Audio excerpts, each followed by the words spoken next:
Independence Square in Kiev Sunday night, still firmly in the hands of the pro-Europe protesters, but for how much longer?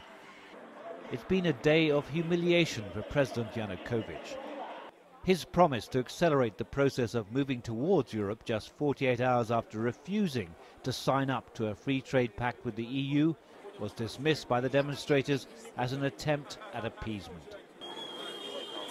The City Hall has also fallen into their hands, the operational centre of the Orange Revolution, which ousted him 9 years ago.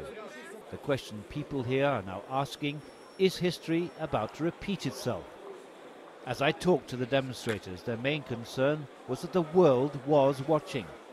But hardliners in the government are urging the president to declare a state of emergency and crack down on what the protesters say is a new revolution. The only prolonged clashes of the day came in a confrontation with riot police surrounding the presidential office in the Ukrainian capital. The authorities say 100 policemen were injured in the fighting. But opposition leaders say it was all deliberately staged, managed by government-paid provocateurs trying to stir up trouble. This is the road that leads down to the presidential offices. 2 lines of defence have been formed here to keep the provocators away from the police lines defending those offices.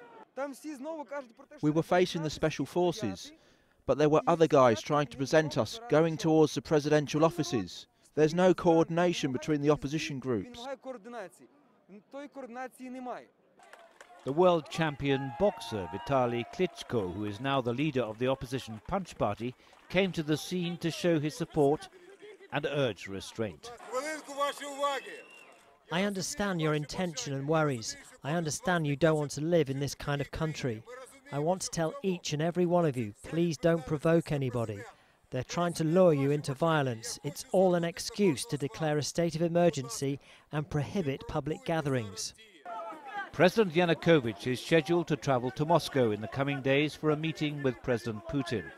But a general strike is being called by the opposition parties across the Ukraine. Will he dare to leave the country in such a state of turmoil? David Chater, Al Jazeera, Kiev.